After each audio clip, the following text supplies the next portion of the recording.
All right. Thanks for being on, Courtney. Hi. So glad to be here. Same.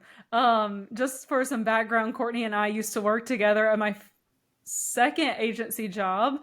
Oh my God, how long was that? Uh, Like I think not 10 years, but a I little started less than there 10 in years. 2015. When did you were there? I Probably think like 2016. 2016. Yeah. Yeah. So, Yeah.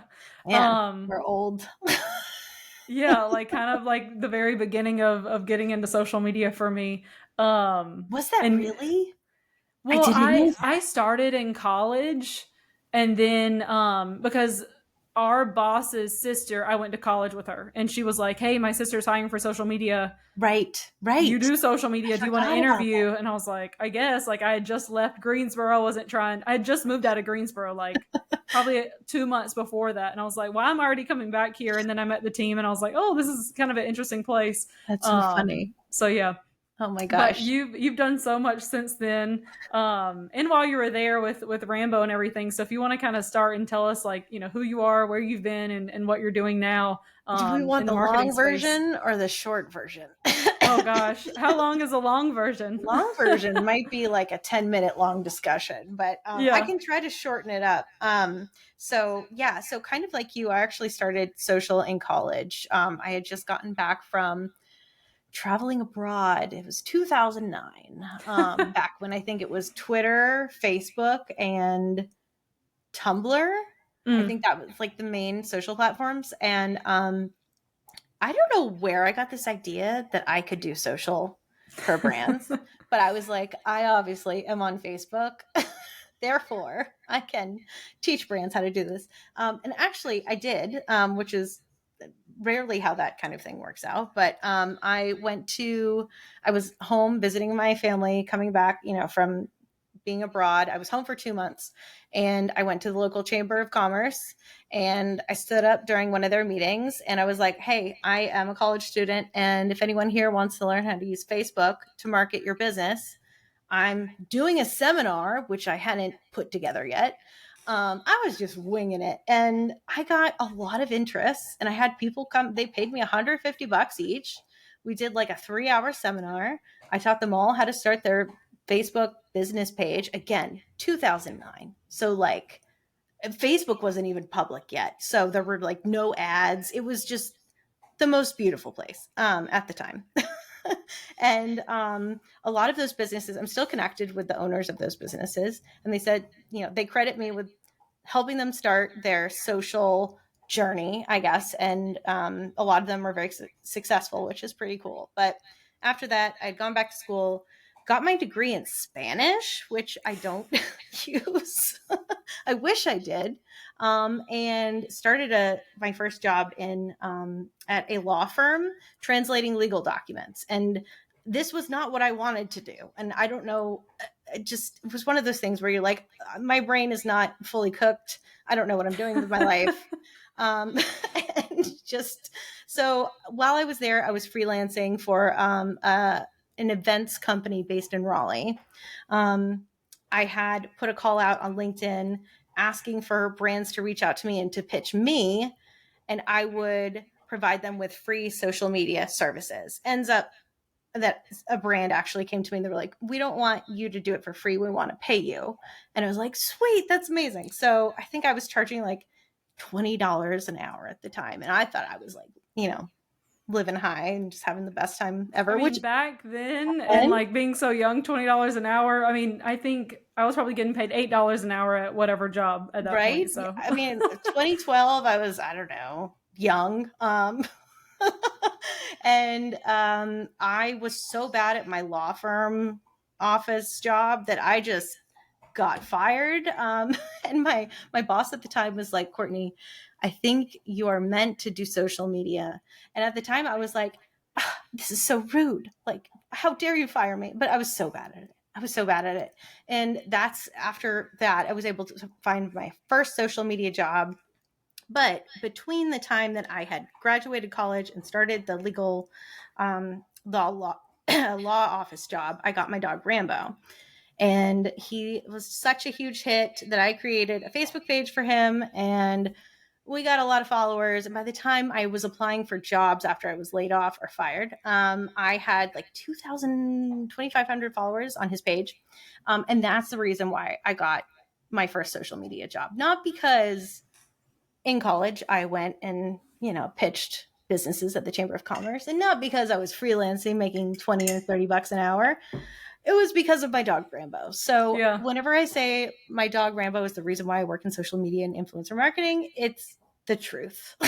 So, but yeah, that job, it was here in Greensboro. I was working on what they call the brand side, obviously, like, within the brand, not at an agency, and running their celebrity ambassador program. So it was like social media adjacent. So my first real job was actually in influencer marketing, not social media. But at the time, we didn't even call it that. It was like a Yeah. celebrity ambassador program. It was the friends of the CEO, because the CEO was like very rich and famous and like just rubbed shoulders with like the most random group of people, like Carmelo Anthony and Lala Anthony and Kimora Lee Simmons and Eva Longoria was another one. Wow. Like I emailed with Eva Longoria at one point, and like that was interesting. But it didn't last, and it wasn't a very successful program simply because of the way it was set up. So I moved onto their social team, and then from there I was like social influencer. So I've been in that industry ever since. And while I was growing my career, I was also growing my dog's Facebook page, and then, Instagram, and then TikTok and all the other platforms. And as of right now, I think we sit at 336,000 followers across all our platforms, with Facebook still being our OG and like the biggest audience. And I still post at least once a week. I try to do at least 3, but once a week, bare minimum. So, yeah, that's where we are awesome. now. Yeah. So you just started something new, Courtney and the crew. Like, what's kind of your focus these days with that? Yeah, great. So I was laid off this time last year, actually. And I had been working at an influencer marketing agency at the director level, and I was miserable. I hated it so much. And I was making so much money, which is the wild part. That's But usually how it goes. Like, there's some sort of trade off. there was a big trade-off. And it Yeah. wasn't that it was hard. It just, the environment was awful. And so I was laid off. Best thing to happen to me. And I took a few months off. And then I started asking myself, like, what the heck am I going to do? Because I decided I definitely don't want to go back to corporate. Yeah. I definitely don't want to be stuck in an office job. Sorry. Stuck in an office job, whether it's at home or in an office. I don't want to be dealing with corporate politics. And it's not my vibe, or at least not right now. So I decided that it was time for me as a content creator and influencer marketing professional to step out from behind the camera, because up until November of last year, no one knew what I looked like in terms of like Rambo's followers. And it was only recently that I introduced myself to Rambo's followers on the Facebook page. It was like the Facebook page they were the last to like meet me. And so because I had not been in front of the camera, I was like, do I really want to like do that? Not just on his pages, but create a whole new platform for myself. Yeah. Well, I did. And we're here and it's going fine. I mean, I'm not like going viral every day or ever, but that's okay too. And I'm creating videos, which I never thought I'd actually be talking on video, like, and editing it and like being okay with it and then posting it.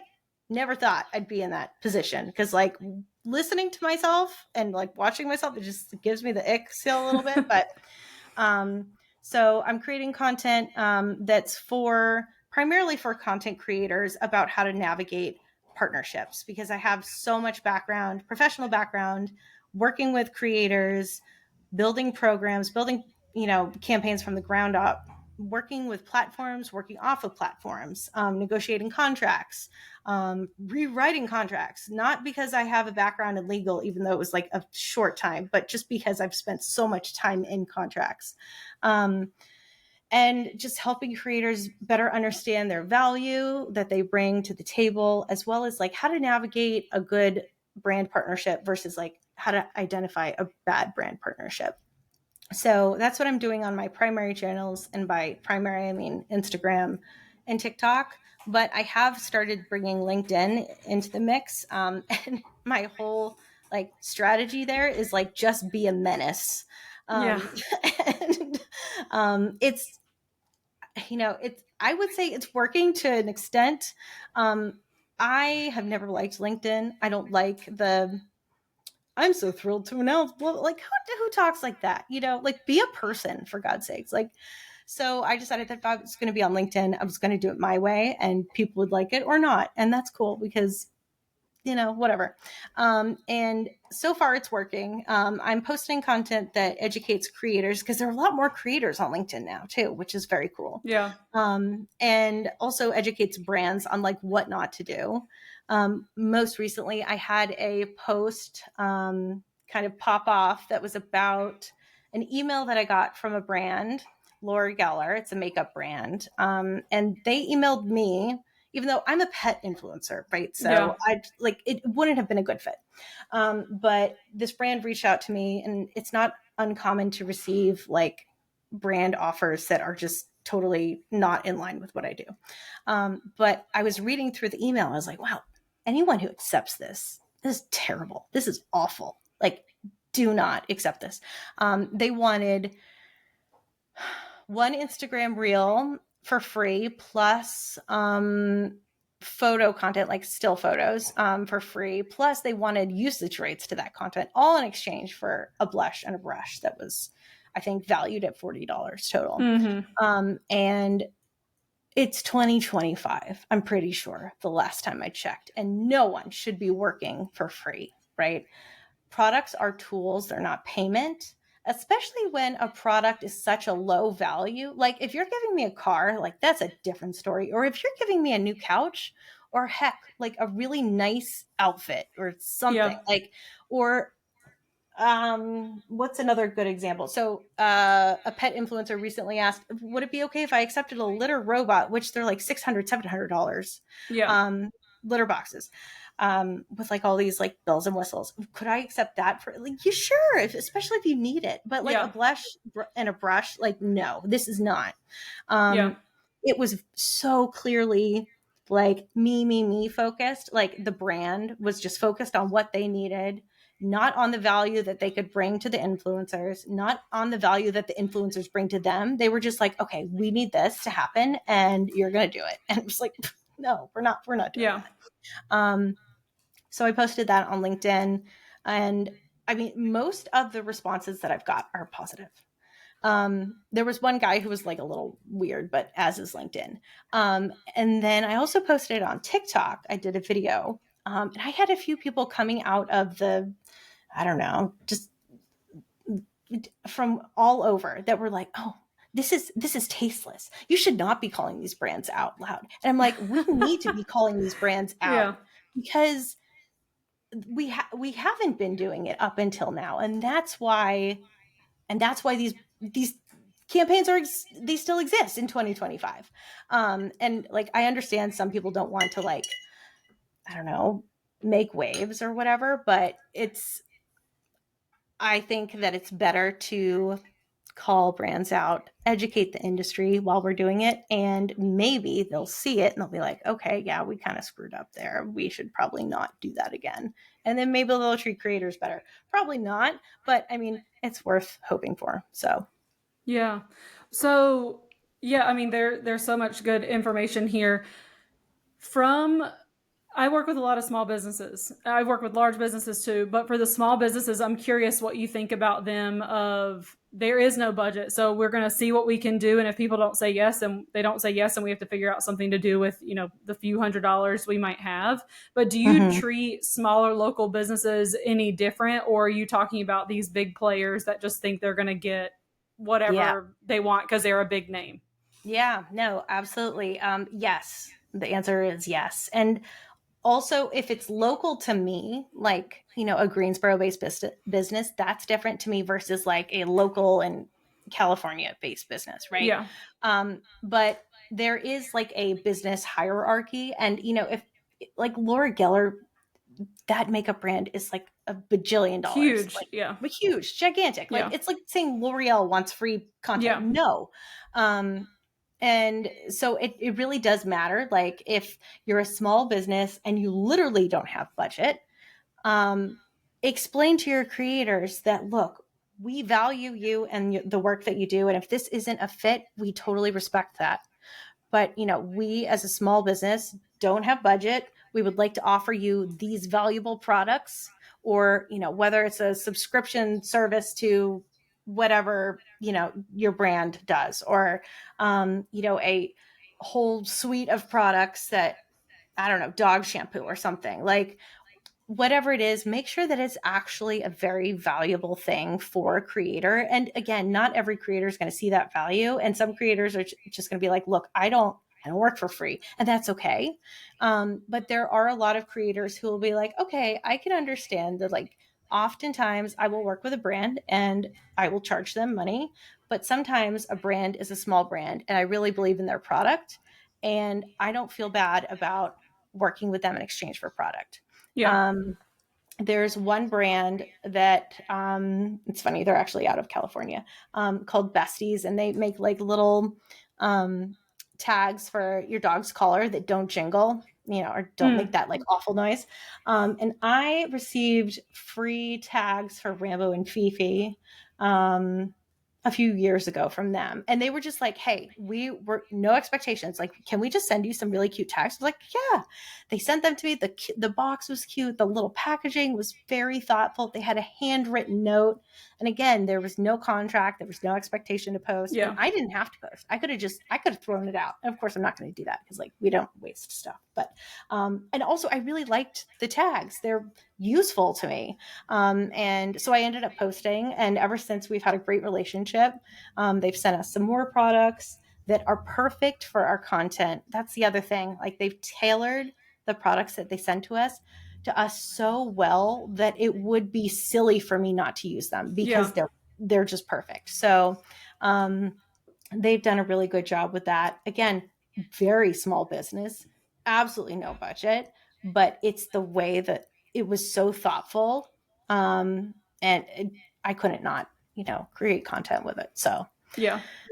yeah. Yeah, I'm kind of getting into that too with like Littlefoot Matcha, and I have zero budget to pay anybody, but I did find some really cool like matcha influencers, and I've sent people stuff, and obviously didn't say like no posting. I literally just wanted people, the first one I came out with, I was like, I just want people to try this and I want your feedback. And some people did end up posting and or emailing me with feedback, and I really appreciated that, and that's all Oh, that I was cool. looking for. But there are like, now that I have more products, and like I did budget to send out more products at the first launch than like I can just do every month, because again, like I need all my money to go to inventory and get the stuff sold so I can Sure. continue to run the business. But the people that did like actually post and I like their content, like I'm going to continue to kind of send them stuff, or start introducing new people. But yeah, I think like it's all about how you word it, and especially coming from a founder, I think has a lot to do versus like the Yes. influencer manager. Because we have a client right now, and I thought about this of like, we are asking people to come into a local business, and we were going to give them credits to, it was an arcade, to use at the arcade, and they don't have any budget other than like, we can give you some credits. And it was, again, a local business, and we reached out to people that like 2,000 followers to 30,000 followers just based in that area. And some people were like appalled. They were like, I would never do anything for free, and all these things. And this business is just trying to make it, or it's going to have to shut its doors. So I'm like, they're obviously paying us to run paid ads for them with the small budget that they have. And then we're just trying to do the best they can. But like, I get where like, it's not the founder reaching out. It is an agency that they're obviously paying, and we're asking you to do something for free when there's, somewhat of a Yes. budget to do other things. And it's just kind of this like catch 22 of like, well, what's the right thing to do? I think like my heart is here for the small businesses, and I want to help them grow. And I might ask people to do things that are for free. But again, I think like you don't have to agree to it. But also, I'm not going to send you a contract. I'm not going to like make Yeah. you guarantee posts if you don't have a good time. Like, I can't do those like unethical things. So yeah, I just think like I love that you're calling out brands. But sometimes as an agency, I feel like I'm kind of caught in the in between. How have you felt like that, or have you had to do that on the agency side of like, Well, thank balancing God I'm that? not working directly with any brands right now. Yeah, But I mean, even if I was, like, that's one thing that I really want to start getting into is working with brands who are doing things not wrong, but who could optimize their influencer marketing strategy and also improve the way that they treat creators and how they connect with creators and what they expect from creators, right? yeah, Because, like you said, it's all in the way it's worded. If you convey the utmost respect for what a creator does and says, like, hey, look, it's okay if this isn't for you. I wanted to offer this to you because you are, local. And again, it needs to come from the founder, yeah, or someone who is like close to the founder, right? Um, you're local, so I thought this could be a good fit. I totally understand, like, if this doesn't work for you, I get it. And you're invited to come eat pizza and do whatever, and a lot of creators will be like, okay, you're right, wait, local, right? Like, but it has to actually be local. Like, you can't just yeah, like throw that out and be like, oh, local, and then you're like 500 miles away from them. yeah. um so especially for like in-person kind of things like that. Like recently, the I don't know, it was the owner, someone who works with Doggo's Dog Park, which is like, right Mm-hmm. down the street. They have a dog bar, and like, dog bar meaning like human bar, and then like dogs can come. And they were like, hey, you have a free pass, like, you want to come? And I'm like, yes, I'd love to, except my dog hates other dogs. I'll So take your free pass.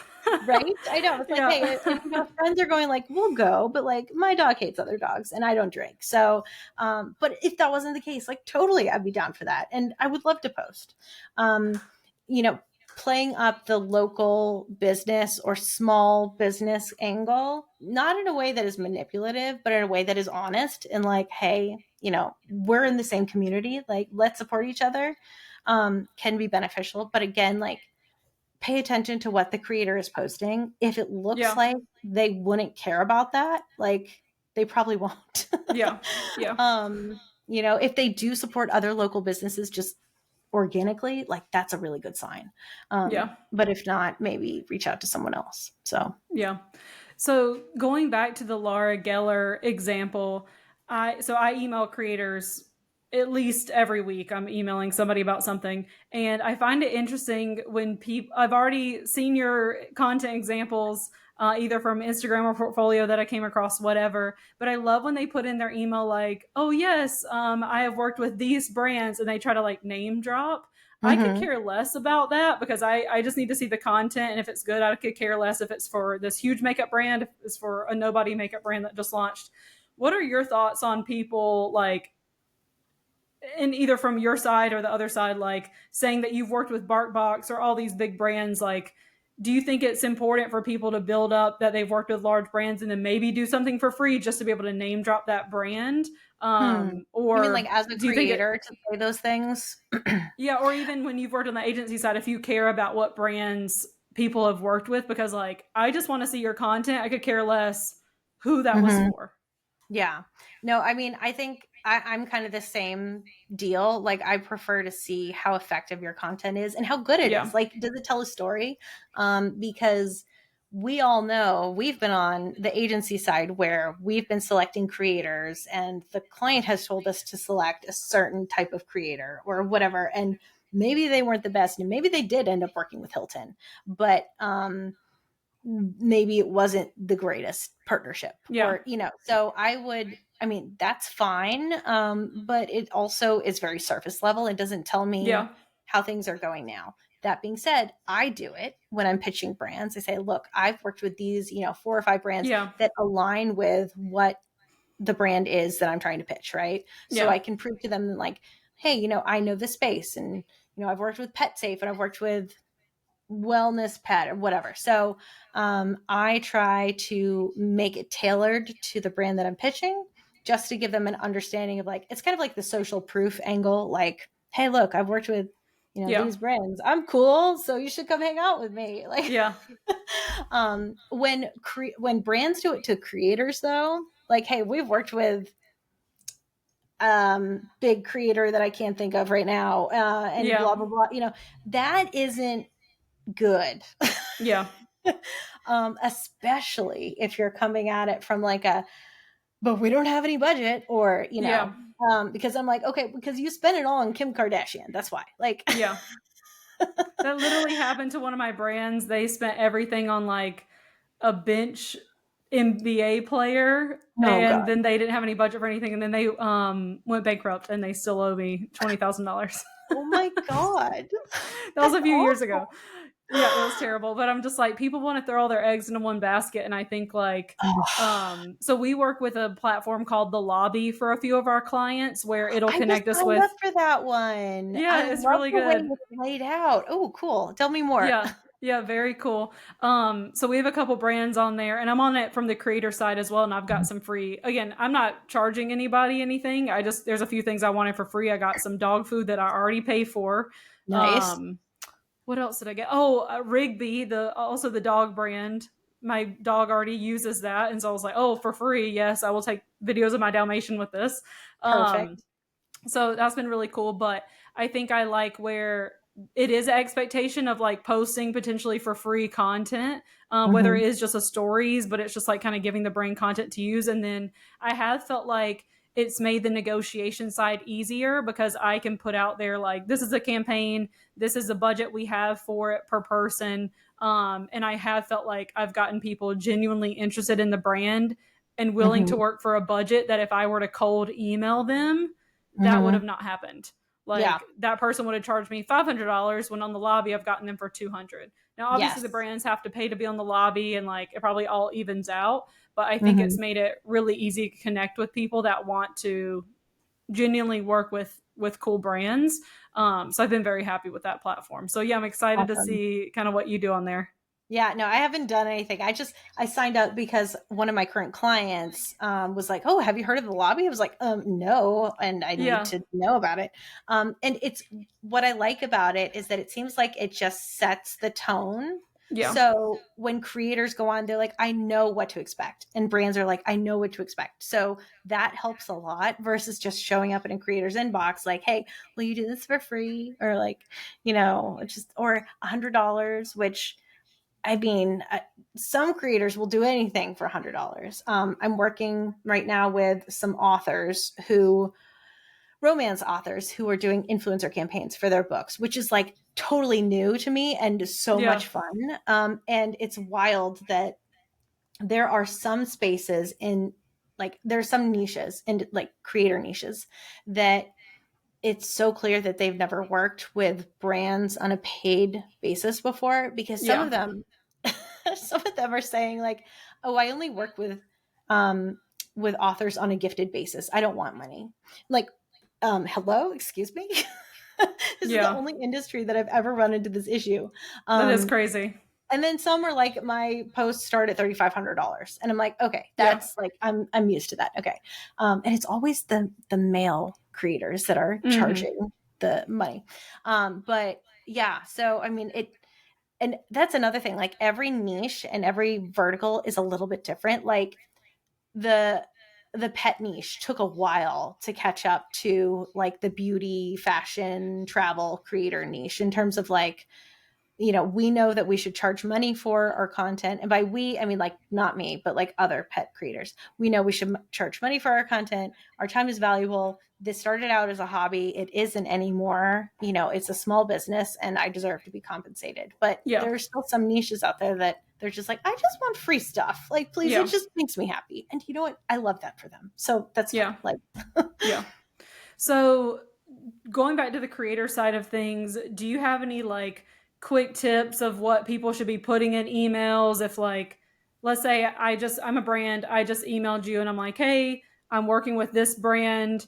We're looking for a creator to do X, Y, and Z. And then I usually say, can you provide me with the following rates? Like one video, maybe one video, and you post it. And then if you have bundle rates for getting multiple videos, I'm typically mhm. giving them a bullet point list of please provide exactly this. Um, do you have any tips for like how people should respond to that? Because I feel like, and we talked about this a little bit, there's always a game of like, I have an overall budget and I don't necessarily Mhm. know how much I'm willing to pay you. And I need to kind of see from the people I emailed, what are the general rates that I'm getting? So Mhm. what would you say somebody should kind of respond to that, or what they should provide up front versus like asking more questions, that type of thing? Yeah. No, that's a great point. And I love that you provide a bulleted list because there's so many brands that are just like, okay, what are your rates? And I'm like, for Yeah. what? And Yeah. like, what kind of usage do you want? And like, do you expect exclusivity? And like, do you want me to, I don't know, stand on my head for 30 minutes? Like, what do you want from me? And then if you Yeah. can tell me that, I will be able to give you a quote for that. I will not be standing on my head though. Yeah. So in Before terms you of, get into that, I Mhm. will say that I cannot stand when I ask for a bullet point list of rates and somebody would just say, yes, here's my media kit. And the media kit isn't anything of the Mhm. rates I just asked for. Like, I cannot stand that. I'm like, did you even take the time to read my emails as an automated response? Like, I And hate that that. is lazy behavior, and Yeah. they should not be doing that.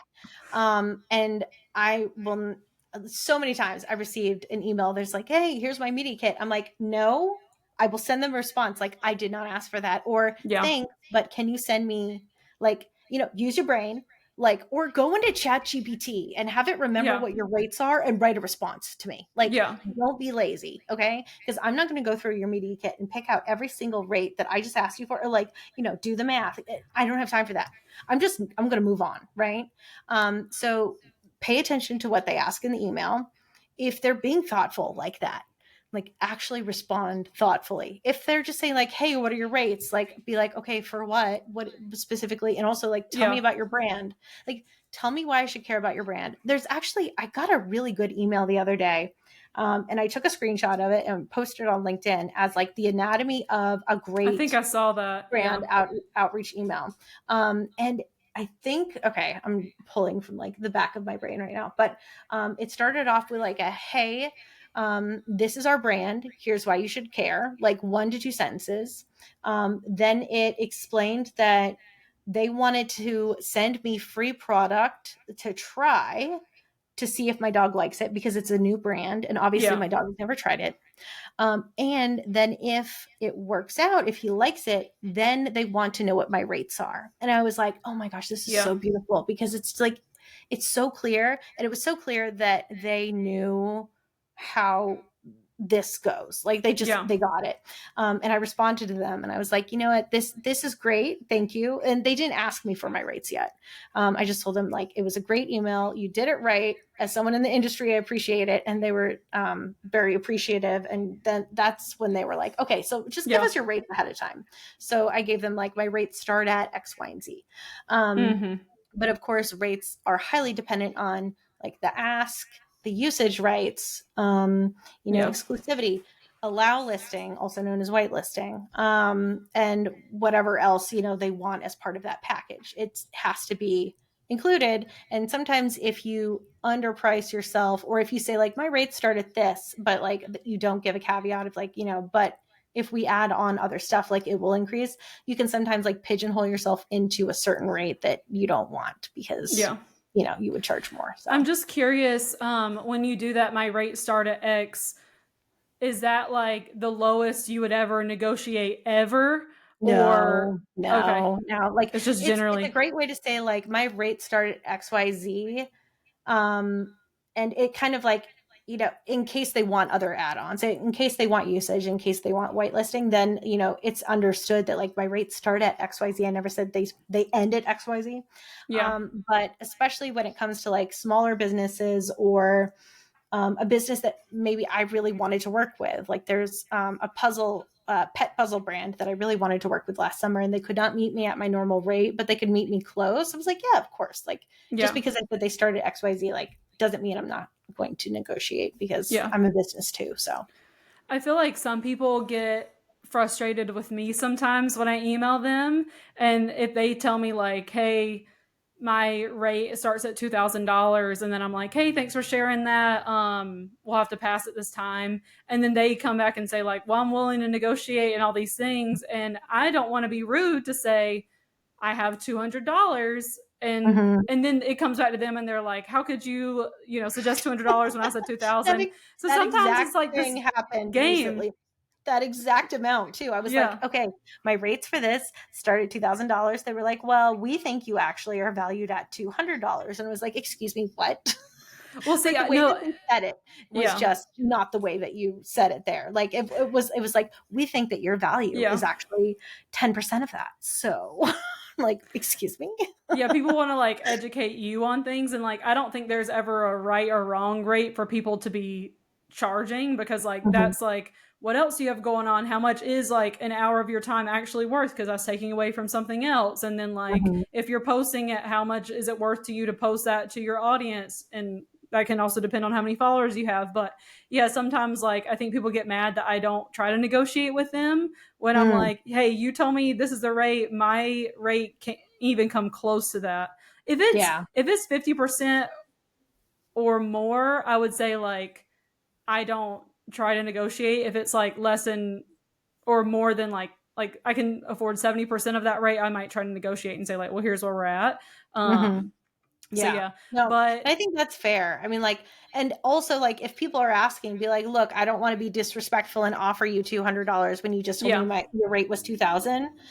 You could be like, as a creator or, like, as someone who works with creators, like, I respect your time and, like, I don't yeah, it's okay to say these things. Like, it doesn't mean that you are not good at negotiating. It just means that, like, you're explaining to them what happened, and maybe, like, at some point they'd be like, "Hey, I have a friend who would be perfect for this, yeah, brand," and send them your way or something. So, yeah, totally. yeah.